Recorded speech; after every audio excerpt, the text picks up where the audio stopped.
Hey guys, Survival Savage here. Just wanted to go ahead and touch on another off-topic thing. I've been thinking about it a lot lately. Just kind of give you guys a little bit of a background. In my day-to-day life, I'm a tow truck driver. I'm actually a contractor. I bounce between a couple different companies. I help out companies that are low on manpower. They need people to drive their trucks for them. The company I'm at right now, it's a pretty well-known company here in Albuquerque, New Mexico. I used to work for them full-time before I left and did repossessions for a couple years, and now I just kind of do my own thing. I go where I want to go, work for who I want to work for. Life's easy. Something that I've come that I wanted to make this video about, something I realized is that there's a lot of people out there that deal with their first-time accidents, and this advice isn't just good for the first time. Oh, this video and the advice I'm going to give, it's not going to be just good for the first time you get in an accident. It could be your first accident or your 50th. The advice I'm going to give in this video is there to help anybody for any kind of situation that they're in. So this is just advice that I've been able to go ahead and give, that I'm able to give based on my experience on this side of the industry. So I'm just gonna get right into it. First of all, I categorize accidents into three different categories. You have fender benders, serious, no casualty, and then casualties. Fender bender is pretty much self-explanatory. Example of a fender bender would be, say you're in a parking lot and somebody's pulling out of their parking spot and they turn a little bit too sharp and end up rubbing your door or something like that with their front bumper. That kind of an accident. Nobody's hurt. Both vehicles are drivable. Just somebody has to pay for the damage, and it's the idiot that couldn't figure out how to drive their vehicle. There's so many different instances where fender benders can be applied. I recently dealt with one where these two guys were leaving a parking lot at the same time. One of them was in a Chevy 1500, a brand new one. Another guy was in a Nissan 350Z, and the guy in the Chevy couldn't see the 350Z as he was pulling out of the parking lot, and ended up rubbing his passenger doors. It was a four-door Chevy, but he ended up rubbing his passenger doors along the front driver's side fender of the car.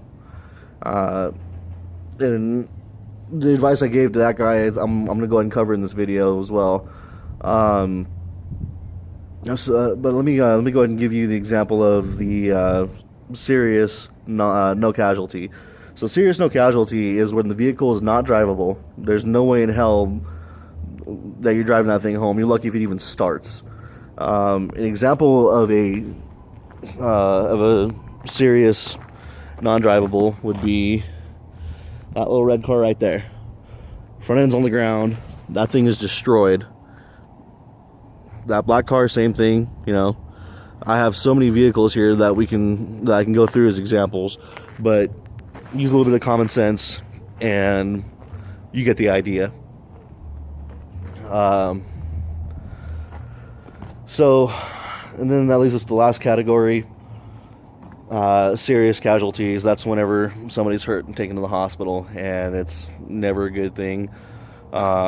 Serious casualties also covers up to fatalities, which is the most unfortunate thing in this industry to have to see and have to deal with. But it is what it is. You know, we're dying from the moment that we're born. So anyway, I'm gonna go ahead and explain the way that things work from our end of the industry here in New Mexico, and the way that I've seen things done. So at the point of an accident, so say the vehicle is the second category. Nobody was hurt, but the vehicle is not drivable. From there, what happens is the insurance company, the tow company will be dispatched by law enforcement. Tow company will come and pick up the vehicle or vehicles and transport them back to the yard for storage and to secure them in for storage. During that time, once the insurances are contacted, insurance will send a representative down. They call them insurance adjusters. They'll send a representative down to the yard to inspect the vehicle. Then the insurance adjuster is going to do two things at that point in time. He's going to inspect the vehicle and estimate what the vehicle's value was before the accident, and then he's going to estimate what the vehicle's total repair is going to be. So something like that brand new Ford, there, got it. Something like that brand new Ford truck, for example, has a messed up front end. That one's probably going to be picked up within the next couple of days, taken to a body shop and repaired. That thing's brand new. Something like that, like that red Cavalier, day-to-day value in prime condition, I think maybe worth about $3,000.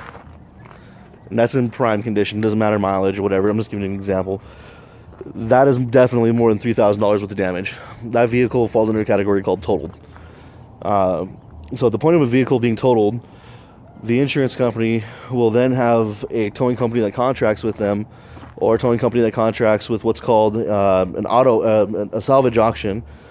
An auto salvage auction, sorry. They'll have them come tow the vehicle down to the auction, and different people from different companies will come by. They'll bid on the vehicles, and they'll buy the scrap. They'll buy them for a couple different reasons. There's some companies out there, like U-Pull-It, for example, that buy cars to pull parts out of, or to let people pull parts out of for their own vehicles for repair. That's just one example. There's also companies like LKQ, for example, that will pull the parts for people. They're a national chain, so you can go ahead and buy anything, engines, bumpers, fucking anything from those guys, and they'll ship it to you. It's just more expensive because you're not doing the work yourself. And then there's, lastly, there's auto recyclers. These guys, what they do is they basically pull the car apart completely, melt down the different metals, and form recycled metal, which is just as good as new metal. In my mind, I can't figure out a reason why it wouldn't be. From there, they'll sell the metal to different companies. They can be used for anything from making a new car to making construction equipment, anything. It's metal, metal's in everything. So that's the way the insurance works from what I've seen. I'm gonna go ahead and jump into the first category of fender bender.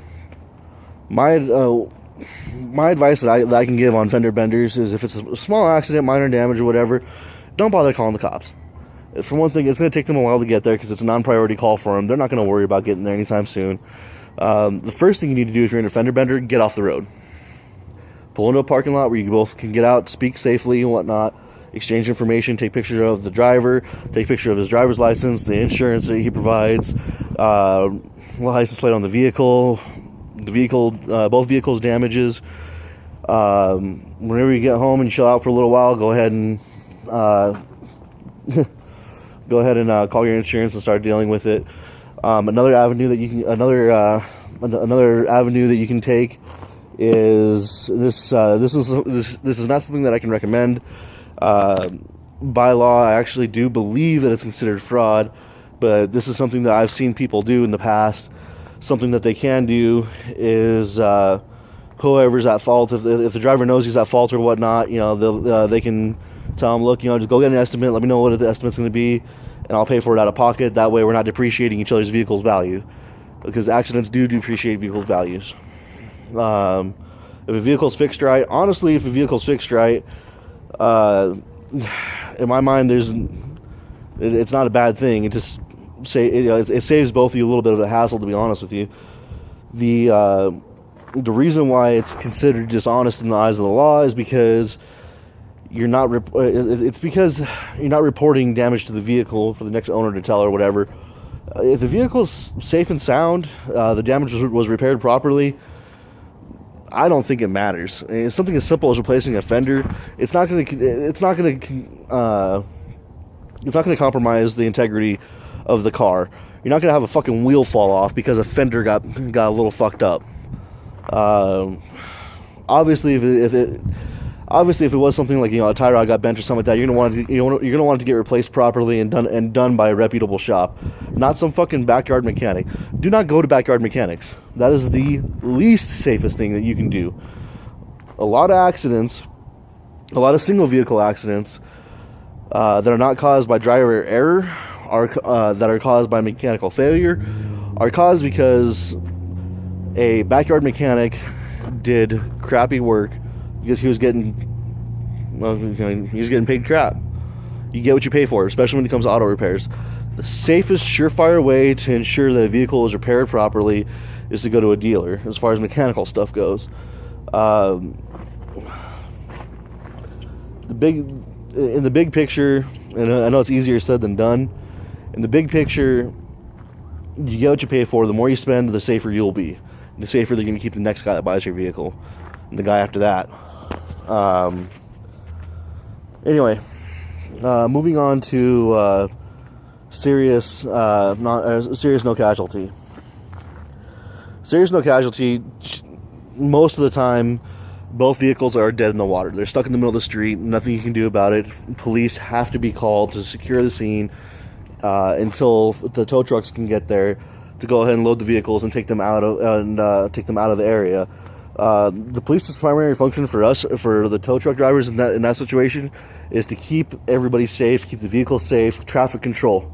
That's the biggest thing, is traffic control. I hate working on freeways. I hate it. Because a lot of people are fucking idiots and they won't slow down and they won't move over. They won't do what they do to allow me to do my job safely. But it is what it is. So the police's job in that situation is primarily traffic control and taking a police report. And this advice, it really goes for both aspects of it. Unless there's a fatality. Fatalities are pretty screwed up. It does happen, though. If you are dealing with a fatality accident, it happens. As screwed up as it is, it does happen. Now, I'm going to go ahead and upload this video right now. And I'm going to go ahead and make a part 2. I'll go ahead and upload that one next, just because I'm kind of running out of time on this video.